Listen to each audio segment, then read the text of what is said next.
This channel does not promote any violent, harmful, or illegal activities. All content provided by this channel is meant for an educational purpose only.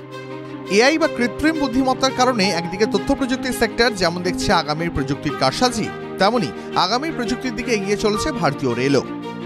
এবার carbon footprint কমাতে এবং নয়া উদ্ভাবন হিসাবে চালু হতে পারে হাইড্রোজেন চালিত ট্রেন। কারণ ইতিমধ্যেই ভারতীয় রেল প্রথম হাইড্রোজেন চালিত ট্রেন তৈরির পথে এক গুরুত্বপূর্ণ পদক্ষেপ করেছে। ভারতীয় রেল লক্ষ্যমাত্রা নিয়েছে 2070 সালের মধ্যে নেট জিরো কার্বন নির্গমনের লক্ষ্য পূরণ করা হবে। বর্তমানে ইলেকট্রিক ও ডিজেল লোকোমোটিভ রেল চলাচলের মূল ভূমিকা পালন করছে। তবে ডিজেল লোকোমোটিভে তো বটেই, ইলেকট্রিক লোকোমোটিভেও কার্বন নিঃসরণ শূন্য হয় না। তবে হাইড্রোজেন চালিত ট্রেন চালু হলে কার্বন নিঃসরণ একেবারে শূন্যে নেমে আসবে বলেই আশা বিশেষজ্ঞদের। ইলেকট্রিক লোকোমোটিভে ওভারহেড তার থেকে বিদ্যুৎ আসে, আর অন্যদিকে ডিজেল চালিত লোকোমোটিভে শক্তি উৎপাদনের মূল জ্বালানি হলো ডিজেল, ফলে ধোঁয়া ও কার্বন ডাই অক্সাইড নির্গত হয়।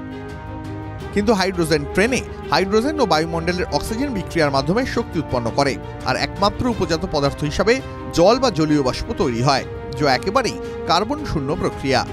হাইড্রোজেন ট্রেনের আরও একটি সুবিধা হলো এই ট্রেন চললে বায়ু দূষণের সঙ্গে সঙ্গে শব্দ দূষণও কমে যাবে। তাছাড়া এই ট্রেনে মাত্র 20 থেকে 25 মিনিটের মধ্যেই জ্বালানি ভরা যাবে। রেলমন্ত্রী অশ্বিনী বৈষ্ণব জানিয়েছেন, সরকার 35টি হাইড্রোজেন ট্রেন চালানোর লক্ষ্যমাত্রা নিয়েছে। চেন্নাইয়ে ইন্টিগ্রাল কোচ ফ্যাক্টরিতে এই ট্রেন তৈরি হতে পারে। এই ট্রেনের দুদিকে থাকবে ইঞ্জিন ও মাঝে থাকবে 8টি কোচ। নয়া এই ট্রেন সেটে 2600 জন যাত্রী একসঙ্গে যাতায়াত করতে পারবেন। TV9 Bangla digital.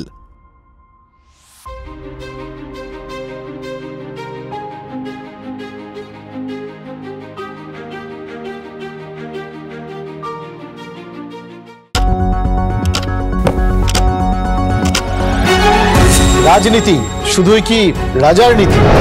রাজা উজিরের চোখে নয়,